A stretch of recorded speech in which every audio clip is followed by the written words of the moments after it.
Hello, it's me in the dark, after dark, and I just blew some smoke in my face because I decided one single candle is enough to have it going. I've received some extra occult questions, and today I'm gonna be trying to explain my personal views on afterlife. And now remember that this is my personal views.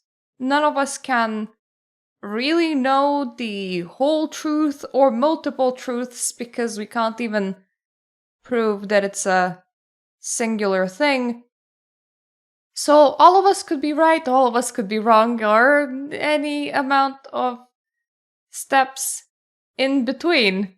And my own personal views of afterlife incorporate so many different elements that it's gonna be extremely difficult to explain, but I'm gonna try regardless. And I'm trying to figure out whether it's best to start from death on this plane or whether it's best to start from birth of a soul, because effectively I'm gonna be trying to explain a whole ass universe that is a bit more wibbly wobbly, so it's really hard to put it into words. I suppose let's start from internal and then scale up, which means that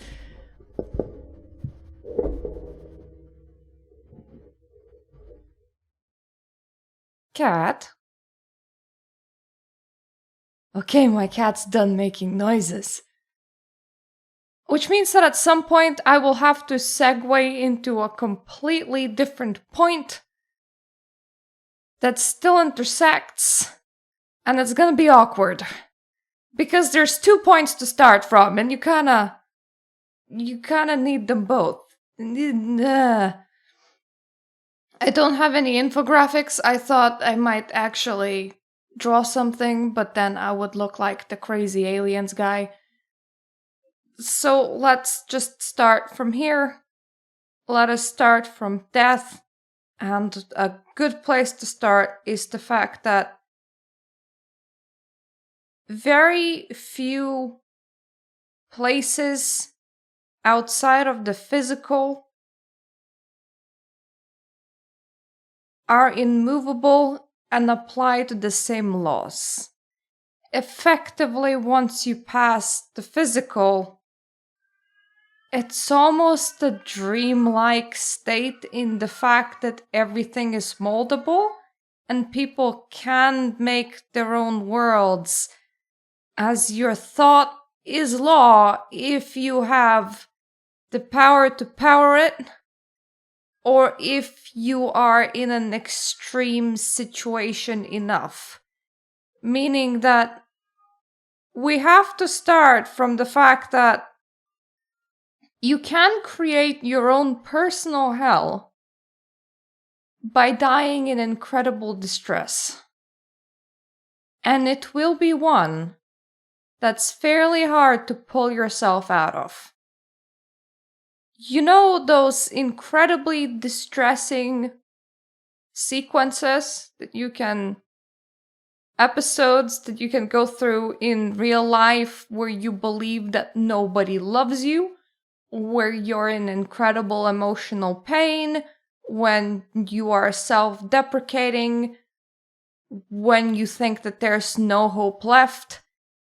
When you take that state and you take it out of a physical that has rules and specific ways of being that you absolutely cannot change, and you take it to effectively a dimension that's all thought. It might feel physical, but it's all thought. You would be creating your own bubble of reality where that is true. Effectively, you would be making your own torment prison. And sometimes spirits just get stuck here, in their own little torment prisons. and you can see them. Or rather, not actually visibly see that, but if you're sensitive, you can sense that. And they can slip into just being a spirit that has not moved on, to a spirit that's very attached to like this singular problem that's just squeezing all of the life out of them, and that is making them torture themselves. So the first thing to understand is that when the physical falls apart, nothing is as stable as the physical, and that mental control is something that self-control is something that you want to have. And that these states, they're very dangerous, and you don't want to die in that. You don't want to die after torturing yourself on this side, because you're just gonna continue torturing yourself, but a lot worse, as a ghost, and you don't want that. Now, if that's all sorted, then there is the other side of you can have an internal world. A lot of people practice that with astral temples, or some people, if they meditate and they go inwards, they can actually see rooms or places. So you can simulate tiny bubble of thought that's kind of a world of your own on its own. And how big this is gonna be, it's gonna be completely up to you. But honestly, it is so easy now that we have computer technology, as we can talk it in terms of servers. So in video game terms, it would be like personal housing. You run your own little personal instance that is all you. So if you realize that you have that creative power, then that is what is within you.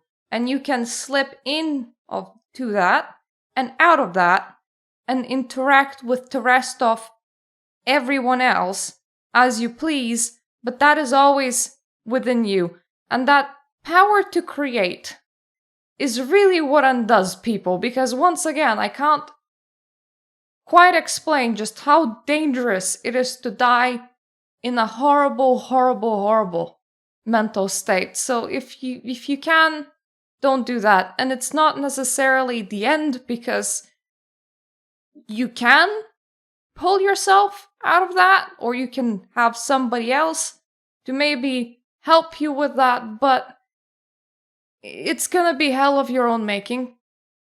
You want no part in that. So try not to die while having a horrible depressive episode that lasted for a while, or while being tortured by very specific thoughts, or by having weird OCDs about fear of hell, which is quite common in some religions, or believing that you deserve to be punished by God, or self-judging to that high amount, because you will create that.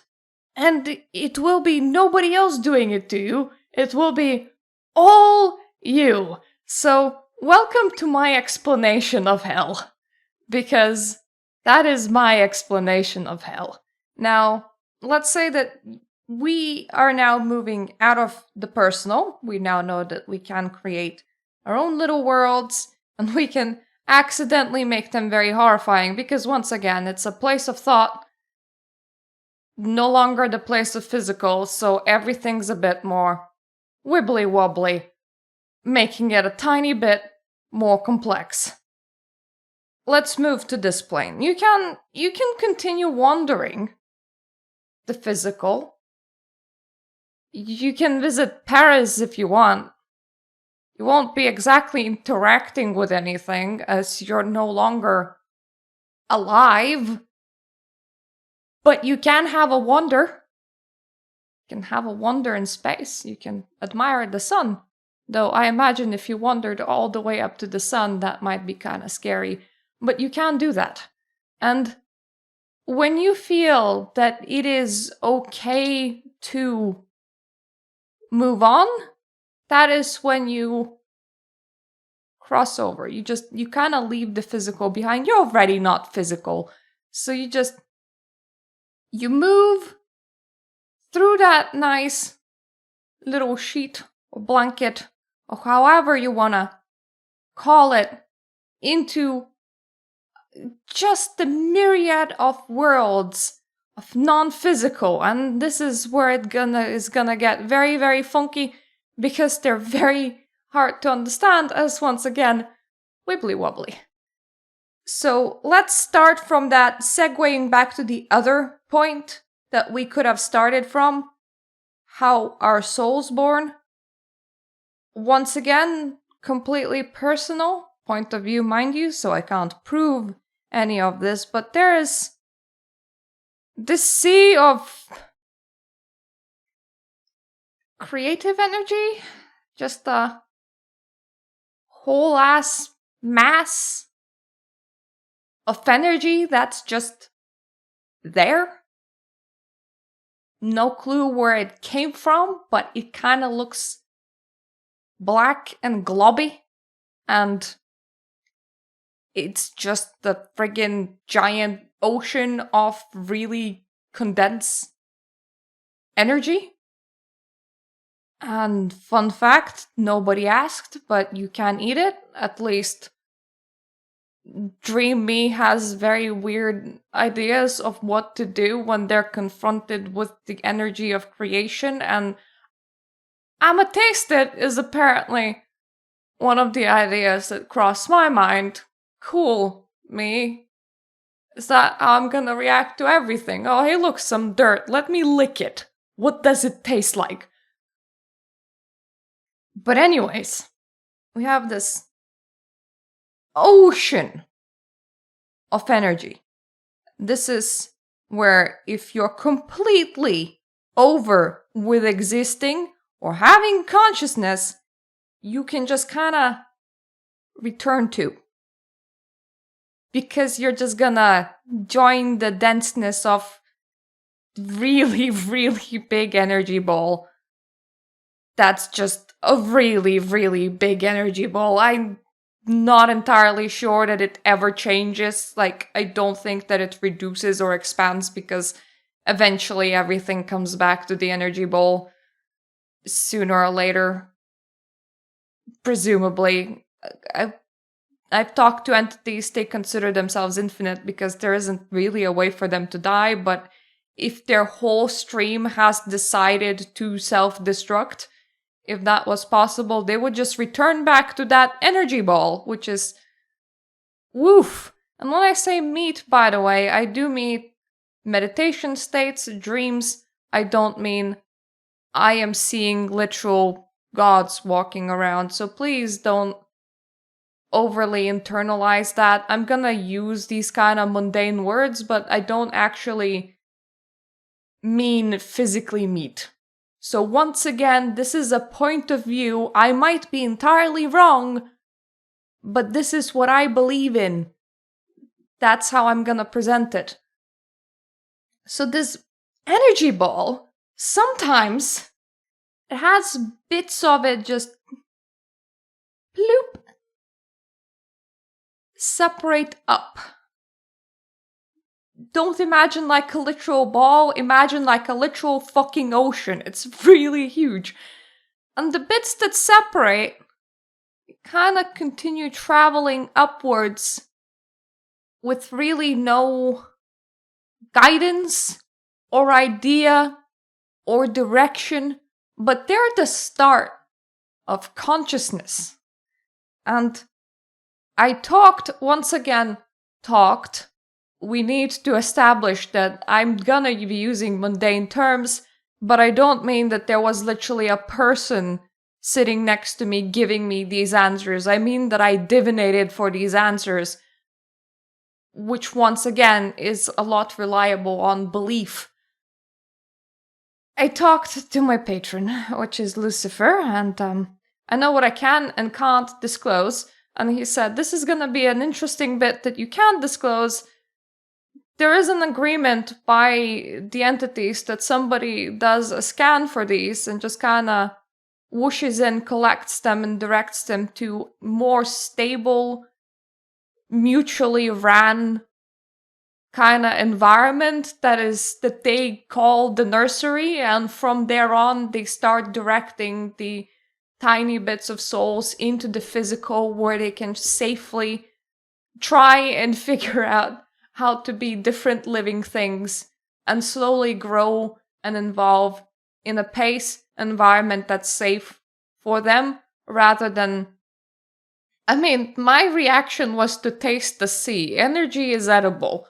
You don't want to accidentally squish a life form, you know? You don't want to have somebody traveling around that's like the size of a pinball when you have a whole bunch of entities that are the size of the sea. It wouldn't be a safe environment for them, and that consciousness would be very capable of ending as soon as it started, and that just doesn't seem right. So the whole physical journey is for the best chance of somebody else even making it out of the cycles and being able to join the wider society. And unfortunately, most do not, because remember that there is like some amount of training that you can do where consciousness can outgrow very simple living organisms that don't ponder all the things that people ponder. But then when you start reaching people size, you start getting into real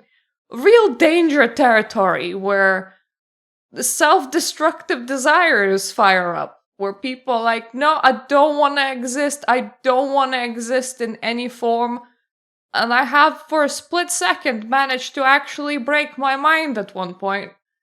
Or something in me went, all creation's wrong. And then I was immediately jolted out of that because, well, if I see it that way, it's not good for me, it's not good for my patron. So I was immediately pulled out of that meditation, out of that thought process, because it's a very destructive one.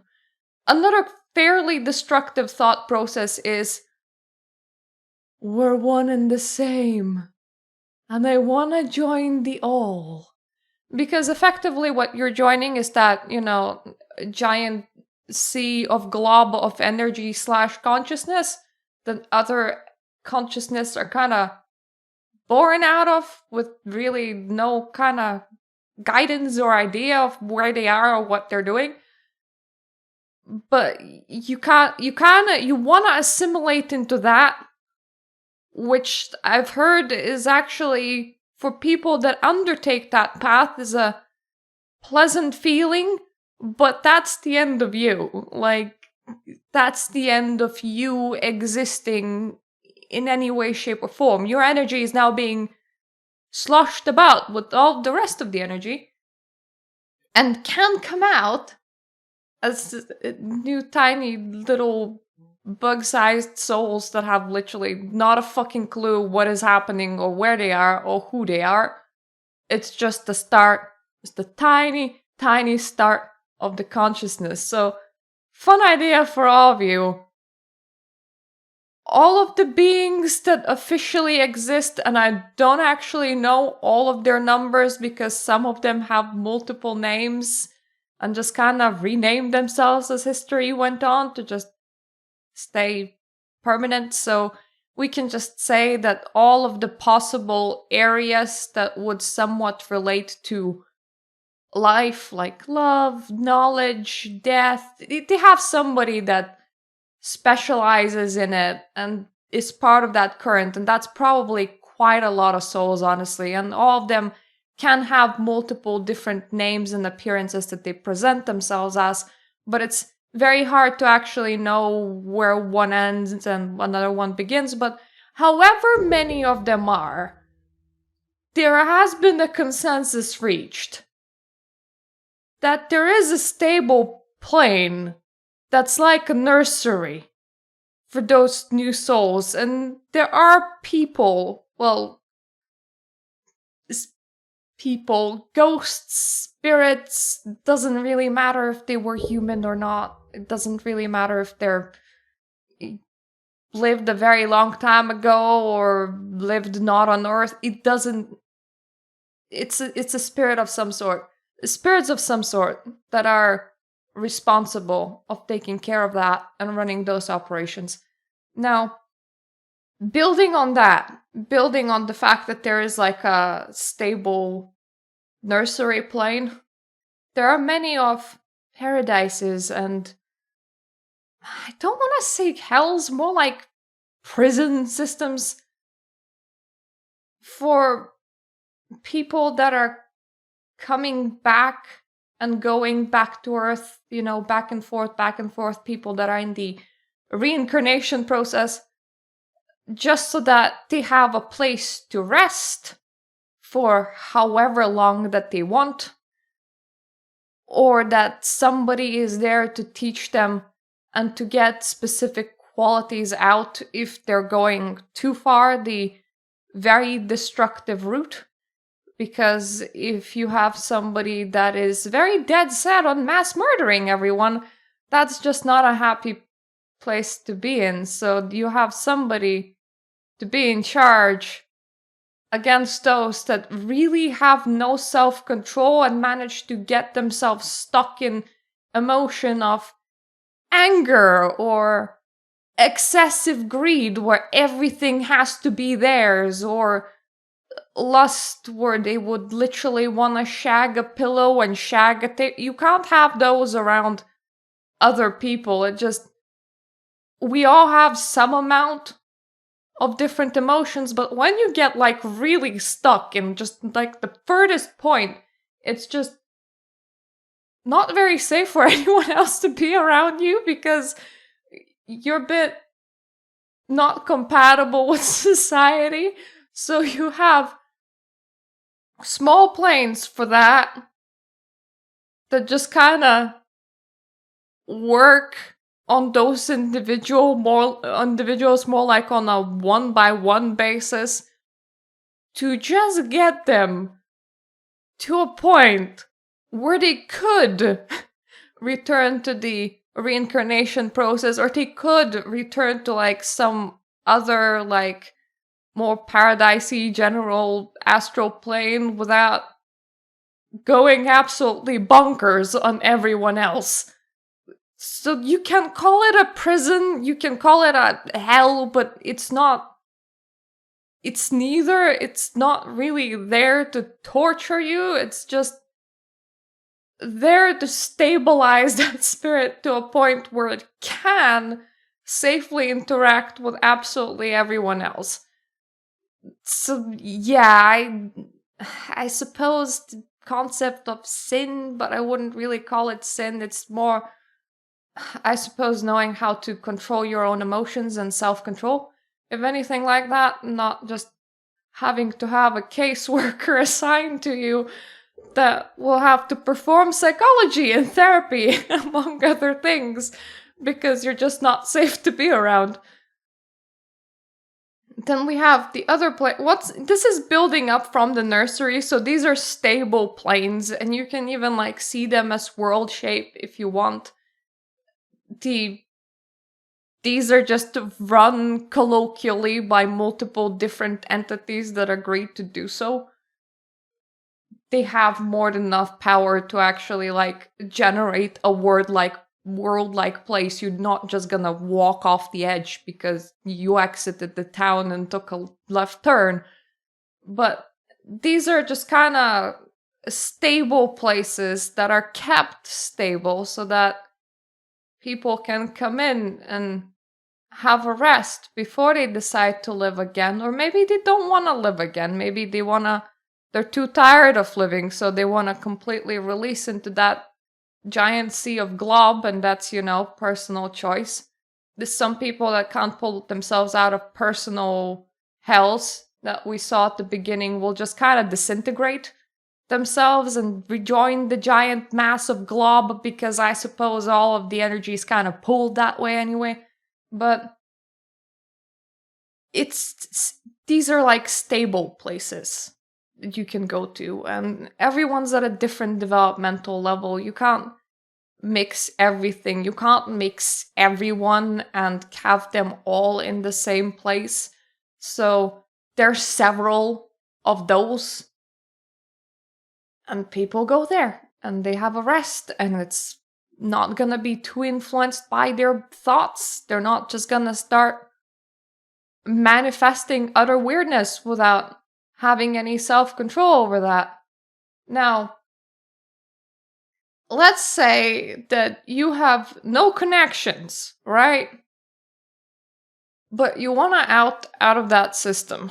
Well, technically nobody's keeping you.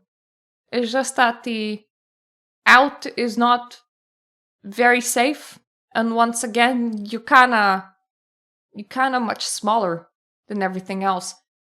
But cue the in-between, like in-between actual like entity ran own contained dimensions and in between the stable public places that they all agreed to run together just so that young souls have somewhere to be. You can walk off into the great nothingness, but remember that this isn't really a space. There isn't really a time and space.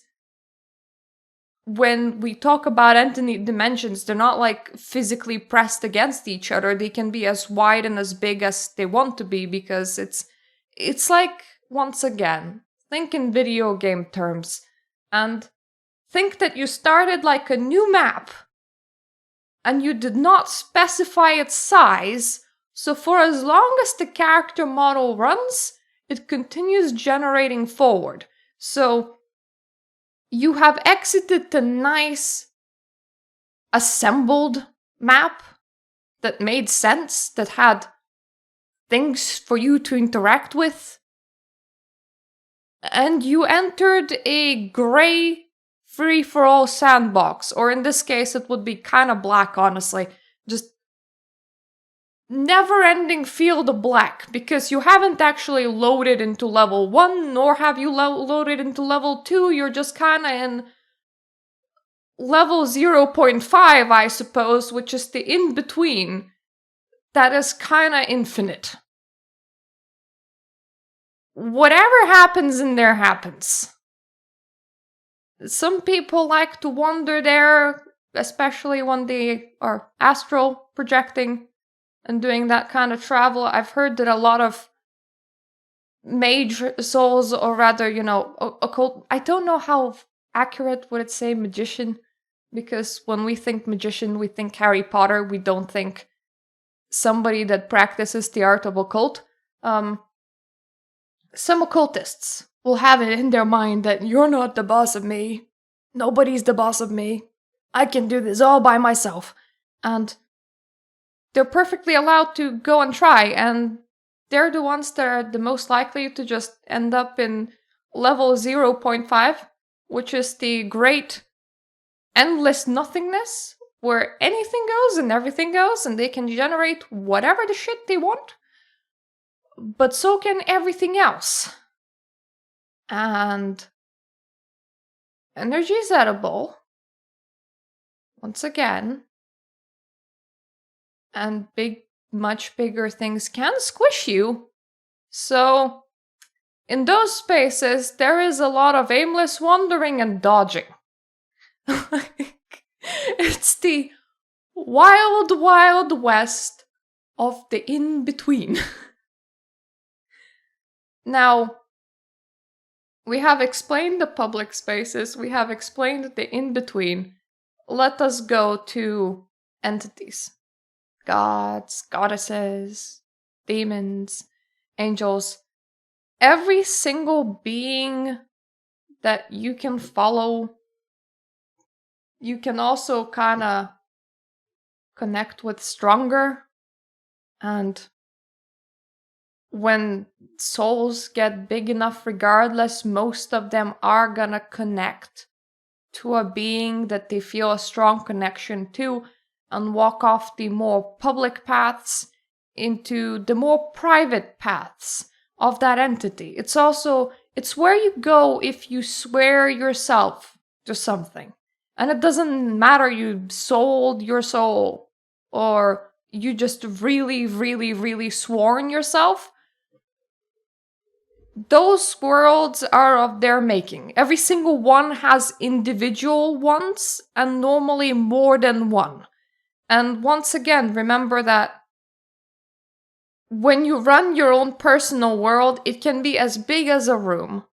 But when an entity that is the size of the ocean is running their own personal world, actually they're running worlds, because if you have the mental capacity to be keeping the worlds running, and as I understand, it's not even a problem for them, you may as well keep several, and you may as well decide that, hey, I wanted to dedicate a meeting place for me and some other people that work for me or my buddies or whatever. So I ran this astral temple, but then I decided that it can actually be a world of its own. So I kind of stretched it out and I spent some time making forests and mountains and, oh, have you seen what kind of nice cavern I made? It's gonna be that sort of deal. So they're just gonna have thousands of personally ran worlds just because they can.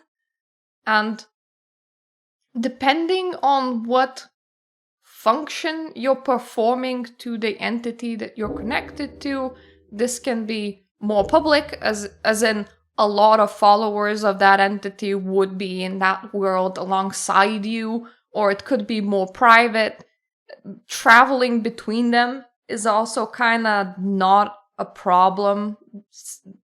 Think portals, really. You can't just walk off into another one. It doesn't need to make physical sense. It really doesn't, because it's not limited by physicality. Those worlds are for the most part gonna be set. Some of them you might be able to modify depending on, once again, what function you serve with that other entity. But these worlds, they're not your internal mind world, which you can still go inside of yourself and spend time in if you want to. They're their internal mind worlds, plural. So you're kind of subjected to their rules, which is, once again, as I said, do not make permanent swearing off yourself to a specific entity without knowing them and without knowing whether or not they align well with you, because you are gonna be living by their rules. And don't think that this is a fluffy bears and kittens sort of thing. If you are gonna make that devotional, make that agreement, and make that decision, and then you're gonna repeatedly spit that entity in the face, they will likely have correctional facilities. They didn't promise you not to run any prisons on the side, so, maybe have manners. If you're gonna be doing that sort of thing, remember that it is not something of your creation. You have actively, it's not even a public space which you can walk off. It is actively accepting to live by that entity's rules in their planes. You kind of are subscribing to that. Keep that in mind. It's kind of important. So this is kind of the same system for all of them. All gods, all demons. I'm pretty sure even angels, even though angels really heavily are written into a one specific belief system book thing. But I'm pretty sure that even they have their own personal worlds, because they're kind of really large entities. And once again, I've been told that after a while, running a whole ass world is kind of no biggie sort of thing. You just sort of can. So you just sort of do, because why not? Now, you can grow large and take no allegiance, and that's how sometimes new entities come into being, by just, being the really good at that. Fuck all else, I'm gonna go off to 0.5 level and do my own shit. And you can be very successful in the wild, wild west, and then just go a bit private, start running your own several dimensions and be cheeky breaky. But that is just not how the majority of people going through that whole process are gonna be like, So that's something to keep in mind. Like, yeah, you can, and you can grow large, and you can run your own worlds after a while, and you can make your own alliances. Nobody's gonna tell you that you cannot, but at the same time, considering your current developmental state, you are small, and you will, when you walk off, start relatively small compared to everything else that there is in the wild, wild west of level 0.5. Keep that in mind.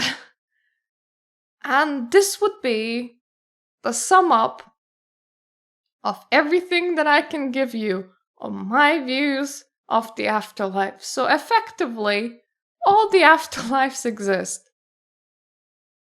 They're just all private and entirely depend on the entity that you worship and go with. And yes, if you are very, very, very good Christian or Muslim or Jewish person, your God does have a private world, probably labeled paradise, that you will be absolutely welcome to live in. Just as if you took that kind of oath to any other entity.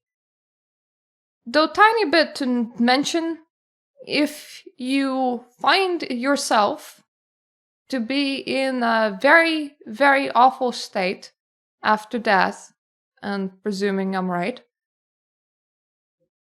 and you have nowhere to go, and the public spaces are really grinding onto you, gods that are to do with death and underworld, like for example Anubis, come from old religions, almost have a policy of everyone's welcome. So not you're allowed to invade their space, but if you really have nowhere to go, you can ask, can you chill in their underworld instead? And the answer will more likely be yes than no, because that is the reason why they're known as the gods of the underworld. They're very welcoming. They're cool with dead people. As long as dead people know them, or rather knew that they exist, and want to contact them and ask them, can they come on over to that place instead, the answer, more likely than not, is gonna be yes. So if you need a tiny bit less commitment but not public space, or you're really lost because you're kind of stuck here and you don't know how to cross over, any deity that has been defined in myths as working with the underworld is probably the place to try and contact. That would be my suggestion. Well, that has been a very long video. I know that some people would like me to also talk about Ouija boards. I've heard one. I've heard somebody else say, how did Solomon build his temple? Honestly, I personally don't believe that he contacted physical beings to build it for him. I mean, you can get spirits to get you some builders. You can't really force spirits to make a temple. So if you ask me, that never happened. But I would also be of the opinion that all of the myths are not literal. They are just there to give you an idea of, either why things are or what spirit is in charge of what. So, it's kind of, or what kind of personality quality would they like to be perceived as having? So, keep that in mind. That is my opinion. If I was to make that a video, that would have been a very short one. So that's not gonna be a video. Ouija boards might be a video. I might have enough content to like 5 to 10 minutes. If you want me to speak of anything else occult, drop me a question and I will. But for now, thank you all for watching, and I'm gonna see you next time. Toodaloo.